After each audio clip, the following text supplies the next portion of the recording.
Marine, on est ravis de te retrouver en pleine forme, mais aujourd'hui, là, tout de suite, on va moins rigoler parce que tu vas nous parler des femmes et de la guerre.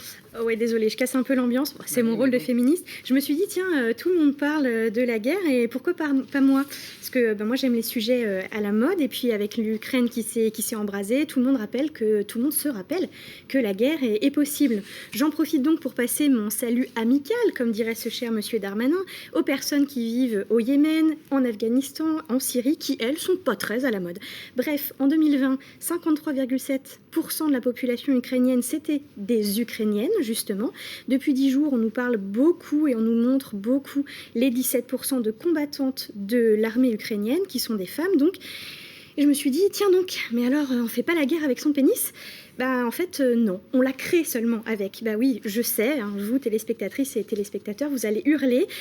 Donc, je tenais à vous montrer, justement, tout de même ce petit dessin que vous allez voir là et que je trouve très parlant. Ouais, effectivement, très parlant. Alors, qu'est-ce qu'il en est des femmes dans les moments de la guerre, Marine ? Pour te répondre, Julie, je vais utiliser un slogan. Femmes et guerre, double victimation. Ça claque, non ?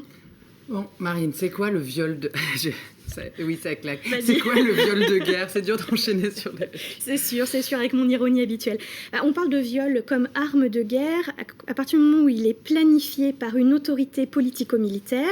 Il est utilisé dans ce cas-là dans un cadre stratégique par une des parties prises dans le conflit pour humilier, affaiblir, assujettir, chasser ou détruire l'autre partie. Il s'agit généralement de viols de masse qui sont perpétrés donc sur de nombreuses victimes, qui sont multiples. Une victime est souvent agressée malheureusement à plusieurs reprises, et collectif. La victime est souvent agressée par plusieurs assaillants, voire en public. Pourtant, à ce jour, aucune étude sérieuse n'existe à ce sujet pour nous permettre de quantifier exactement ces viols de guerre. Et Volodymyr Zelensky, juste pour rebondir sur le JT, en parlait justement dans son intervention face aux députés français. C'est une problématique pourtant qu'on retrouve dans tous les conflits, Marine. Oui, absolument. Au point que d'ailleurs, en 2019, l'ONU a voté une résolution pour reconnaître le viol comme arme de guerre.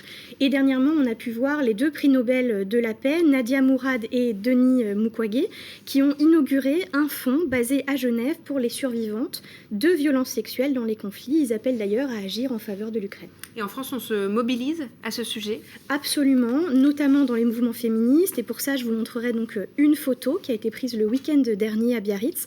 Une engagée que je tiens à saluer, Johanna Sorgintsou, a montré 7 banderoles et elle a mobilisé autour d'elle justement toute une communauté de personnes qui n'étaient pas informées et à qui elle a expliqué ce que c'était les réalités du viol de guerre, justement. Et en Bretagne, chez nous, qu'en est-il, Marine ? Je vous avais dit plusieurs fois sur ce plateau, dans diverses chroniques, qu'en Bretagne, on est plutôt un territoire engagé globalement.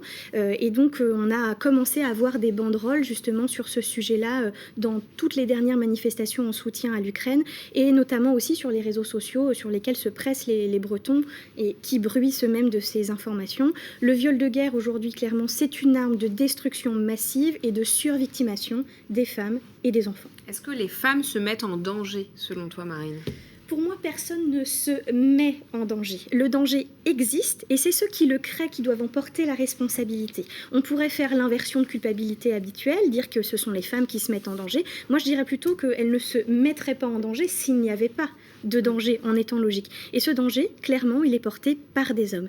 D'ailleurs, en passant, est-ce que vous saviez que l'expression « femme ukrainienne », c'était aujourd'hui la première recherche qu'on trouve globalement sur les réseaux porno, sur les sites porno. Ça nous montre bien quand même le niveau de dégueulasserie ambiant. Pour être très clair, il y a quand même quelques mots comme ça sur lesquels je ne me bats pas pour l'écriture inclusive, notamment en ce qui concerne le viol. Pour être très clair, ce sont des hommes en majorité qui violent. Et qui violent qui ? Des femmes et des enfants. C'est ça la réalité. Ça tombe bien, ce sont ces personnes-là justement qui sont actuellement sur les routes en Ukraine et un peu partout en Europe. Ces populations, elles ne sont pas vulnérables par essence, elles sont vulnérabilisées par des agresseurs. Et ça, c'est différent. C'est effarant, Marine. Alors, comment on peut soutenir dans ces cas-là ? Chez nous, en Bretagne, il y a beaucoup d'initiatives pour soutenir la population ukrainienne. On peut donc conseiller chacune et chacun de se rapprocher des associations habituelles qui accompagnent des réfugiés et aussi de leur propre municipalité, tout en n'oubliant pas que la guerre, malheureusement, c'est pas seulement en Ukraine.